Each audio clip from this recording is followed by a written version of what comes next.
السلام علیکم ورحمۃ اللہ وبرکاتہ۔ آج کے اس ایوان میں میرا موقف جو ہے وہ یہ کہ طلاق ثلاثہ پر حکومت ہند نے جو موقف اپنایا ہے وہ نہایت غلط ہے، شریعت کے بھی روح سے اور قانون کے بھی روح سے ہر طرح سے یہ انتہائی غلط ہے۔ اور اس کے چند ایک نکات ہیں۔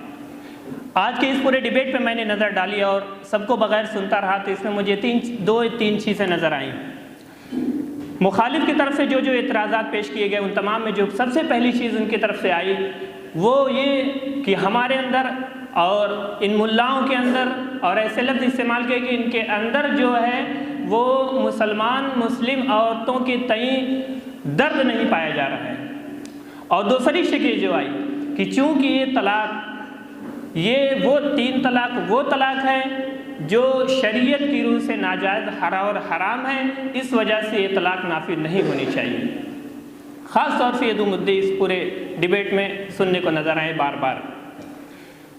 تو چونکہ اس بات کو یہ کہا جا رہا ہے کہ شریعت کی روح سے غلط ہے اور ناجائز اور حرام ہے اور یہ طلاق اس وجہ سے نافذ نہیں ہونی چاہیے، سب سے پہلے میں اپنے ان دلائل کو پیش کرنا چاہوں گا کہ قرآن و حدیث کی روشنی میں یہ طلاق ثلاثہ قرآن کی روح سے جائز درست ہے یا نہیں ہے۔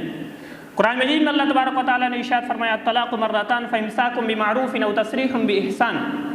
اس کی میں تشریح خود سے نہ کر کے بلکہ صحابہ کرام رضی اللہ عنہم اجمعین نے جو نبی پاک صلی اللہ علیہ وسلم کی ساتھ کی تشریح بیان کی ہے اس کو میں آپ کے سامنے رکھنے لگا ہوں۔ صحابہ نے نبی کریم صلی اللہ علیہ وسلم سے پوچھا اللہ کے رسول الطلاق مرتان میں تو دو طلاقیں آ گئی، تیسری طلاق کہاں ہے؟ تو نبی پاک صلی اللہ علیہ وسلم نے ارشاد فرمایا او تسریح باحسان، یہ تیسری طلاق ہے۔ کس طرح سے؟ یعنی دو طلاق کے بعد تمہیں اختیار ہے کہ چاہو تو تم اپنے پاس خود کو رکھو، یا اگر تمہاری انڈرسٹینڈنگ آپس میں نہیں ہو پا رہی ہے تو او تسریح باحسان، تیسرے کے ساتھ دستور کے مطابق اس کو جدا کر دو۔ اس بات سے روز روشن کی طرح یہ بات یہاں ہو جاتی ہے کہ طلاق ثلاثہ غیر شرعی نہیں بلکہ شریعت کا ایک حصہ ہے اور شریعت سے اس کا تعلق ہے۔ اس کے بعد میں دوسری دلیل حدیث پہ آنے لگا ہوں۔ حضرت عائشہ رضی اللہ تعالیٰ عنہ کی بخاری میں باب من جوز الطلاق کے تحت اس باب کے تحت یہ حدیث موجود ہے۔ حضرت عائشہ رضی اللہ تعالیٰ عنہ نے نبی کریم صلی اللہ علیہ وسلم سے اس بات کو پوچھا کہ اللہ کے رسول یہ بتائیے کہ اگر کوئی کسی عورت کو تین طلاق ہوئی، اس کے بعد وہ دوسرے سے شادی کرے، اس کے بعد کسی ناگہانی کسی بھی طریقے سے اسے اس کا تعلق ٹوٹ جائے، اس سے اس کا رشتہ ٹوٹ جائے، تو پہلے کے لیے کیا وہ حلال ہے؟ تو نبی کریم صلی اللہ علیہ وسلم نے ارشاد فرمایا اس کے لیے وہ حلال نہیں حتی ذاق وسیلتھا، یہاں تک کہ وہ اس کے شہد کو چکھ لے۔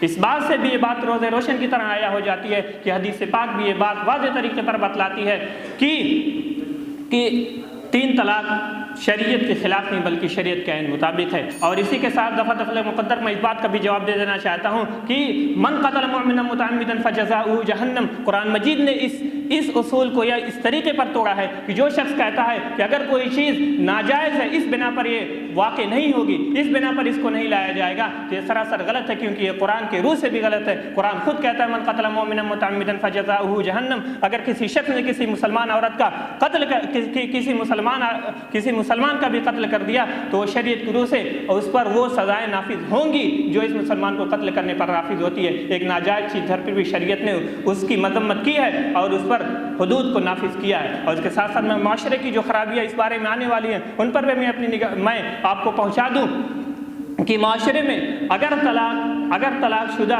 یہ تمام چیزیں آئیں گی تو معاشرے میں جو چیزیں پیدا ہوں گی اس سے کئی ایک برائیاں جنم لے سکتی ہیں۔ مثال کے طور پر اگر وہی مطلقہ عورت جو شریعت کا قانون ہے، جو حکومت کا ایکٹ ہے اور حکومت کا قانون ہے کہ اس کو یہ ایک تو نافذ نہیں ہوگی، دوسری چیز اس کے بعد جب وہ 3 سال کی سزا ہوگی، یہ قرآن اور حدیث کے خلاف ہے۔ قرآن اور حدیث میں کہیں اس بات کی صراحت نہیں ملتی کہ 3 سال کی سزا کسی مسلمان یا کسی کو بھی 3 طلاق دینے پر دی جا سکتی ہو۔ اور اس کے بعد چوتھی چیز معاشرے پر اس کا کیا اثر پڑے گا؟ معاشرے پر اس کا اثر یہ پڑے گا کہ جب وہ وہاں سے آئے گا تو کیا اس عورت کے ساتھ رہنا وہ گوارا کرے گا؟